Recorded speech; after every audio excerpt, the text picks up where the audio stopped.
Hello, House of Robb. Thank you all for joining us, and Dwight, thank you for being here. I know how difficult it is to get on a plane, so thank you for flying in. Thank you for having me. It's great to be here. And for all you SkyMiles members, thank you for your loyalty to Delta. Now, Dwight, your customers are in the room, clearly. Yeah. And I think the burning question on all of our minds is, can we get upgraded on our flight back home? Let's talk about that later. Okay.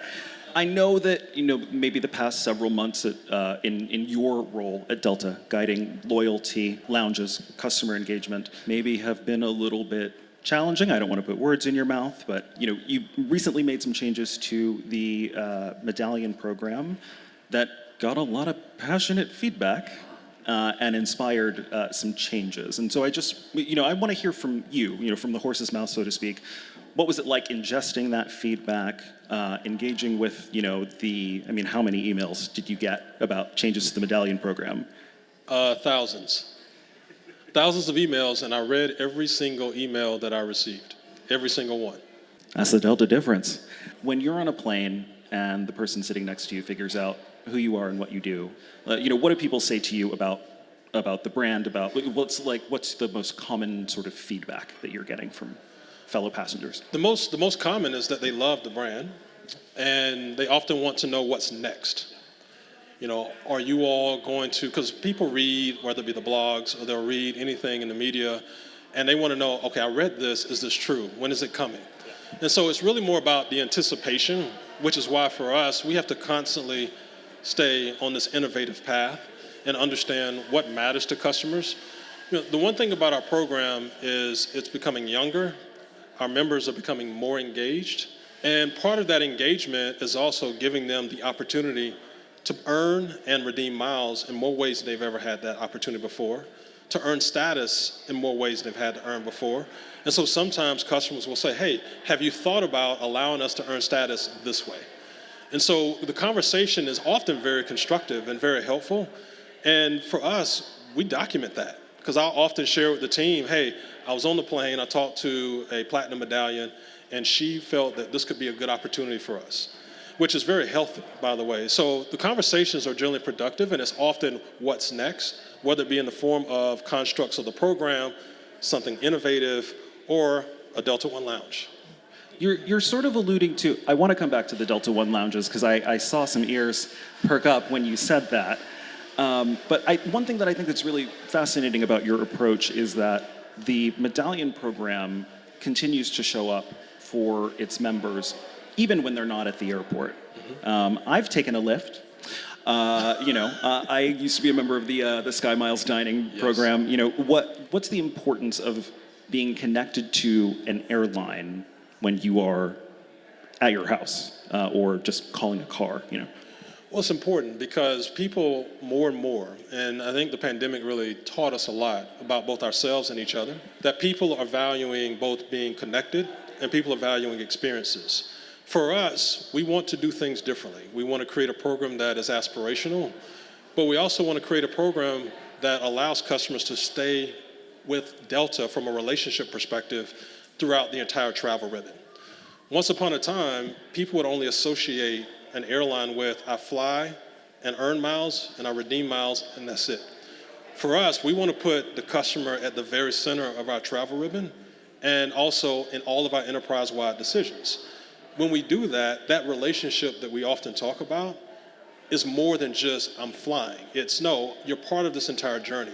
Let's talk about this lounge. The Delta Lounge experience already pretty premium. What is the sort of next level? What's the sort of nth degree that the Delta One lounges are going to give you? So the dining experience will be immaculate, fine dining experience. We will have some of the most premium mixologists from your standpoint of ability and also the hospitality experience that we'll be providing.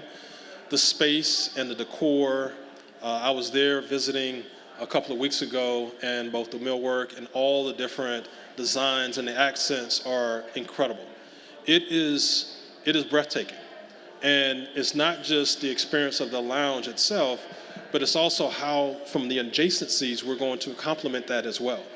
And that will be the same in both LA as well as in Boston. And that's why we're really excited about it, because it's not just the square footage and the massive nature of the JFK Lounge, it's the experience itself that you'll have once you get in. We are so excited about this. I mean, I literally can't wait. And when I was there a couple of weeks ago, I almost didn't want to leave.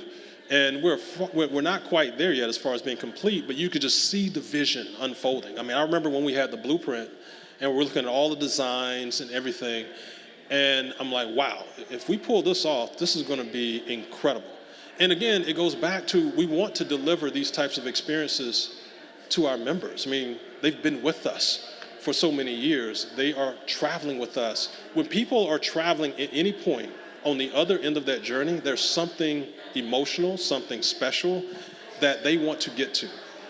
For us, anytime you come through security, which historically has always been the high anxiety point for any customer, getting through TSA, getting through security, the next thing we want customers to experience is something that they can just relax and feel like it's a home away from home.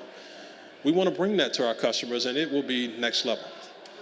For the entrepreneurs in the room, and I know there are a number of them here, what would you say is the most important factor that encourages loyalty to a brand, to any brand? Consistent and elevated experience. There has to be an element of hospitality with any type of business, because customers notice everything. And as operators of a business and of a brand and of a product, you have to have that same lens. And although you said one thing, the second thing is the ability to listen. That's really important as well. And clearly, you have demonstrated in the past several months, Delta's not afraid to listen and make changes when people are really clamoring for them. That's absolutely true. we value the feedback, and that's something that won't change with us. Now, you also just mentioned to the most stressful part of commercial travel, which is getting through security. How are you making sure that you're offering what feels like a premium experience in a space that frequently is not a premium place to be? And so, with our Delta One lounges, we'll have dedicated Delta One check-ins, which helps expedite that process for our customers, which again is elevated, which is premium, and really exclusive in many ways. And so the way we try to alleviate that is where we can build that travel ribbon to help facilitate their journey is really important. And I alluded to digital. Another example is what we're doing with our app. I mean, all you have to do is look at what we tried to do with our app throughout the entire shopping and booking experience, but also on the other side of the equation with trip management. So in 2019, this is an interesting statistic. In 2019, customers that used our digital app or our desktop to change, cancel, or refund the ticket, roughly 15% of our members at that time utilized our digital capability. Everybody else would just call into our customer care agents. Today, that number is 65%. So 50 points of growth in customers and members utilizing our digital capabilities, and particularly app for self-service, to be able to make a change, a cancel, a refund. Premium is also about efficiency, where customers feel that the ease of use is able to facilitate something that I can do faster, and I'm not displacing my time from something that I value even more. Because if we're making it uncomfortable or inconvenient for our customers, it's not a premium experience. And so much about what we're doing, again, on digital is doing just that, because that in itself is also an element of what we're doing to elevate premium experiences. And given the importance of, how your business, really any business, it's getting easier and easier to get the result that you need as a customer, either by, visiting a website or working through an app. What does that then do to the very sort of like high touch component of what you do and what you offer your customers? It's a great question. There will always be a segment of the population who wants to talk to someone and who wants to have that high touch experience. The key, though, is having the options for customers to make the choice. We don't want to be binary in that belief to assume that there's one size that fits all. That's a very myopic view, and it's incredibly binary. For us, we know that things evolve. We want to evolve with it, and then where we can, be on the front end, because then the behavioral adoption, as we allow customers to have trial and experiences, customers can then be incented to make a shift in their behavior. For us, we're trying to ensure that we're building a model and an ecosystem that facilitates just that. Whether it be digital, whether it be high touch, whether it be how you earn status, whether it be how you earn miles, or how you redeem miles. All of those, again, fit to our active population of around 25 million members, which, again, all of them have different preferences, all of them have different likes and dislikes. But for us, we're trying to make sure we provide that optionality. Is there anything forthcoming with the Medallion program that we should all know before we leave the room, since everyone here is a Delta customer?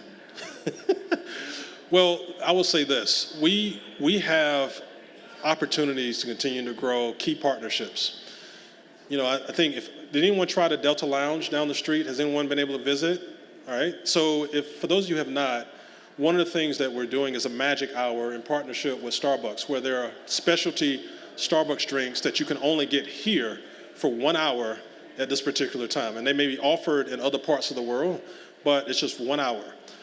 That partnership with Starbucks facilitated that experience for our members in that moment. We want to continue to partner with brands that are like-minded, that have an incredible following, but also who are thinking innovatively so we can do these types of things. We have nearly 3 million people who have linked their Starbucks rewards account to their SkyMiles account. And so when you think about the notion of engagement, again, engagement is defined in so many different ways. It's Delta's products, Delta's services, and Delta's partners. Again, another means for customers to be able to participate with Delta beyond the travel ribbon and throughout.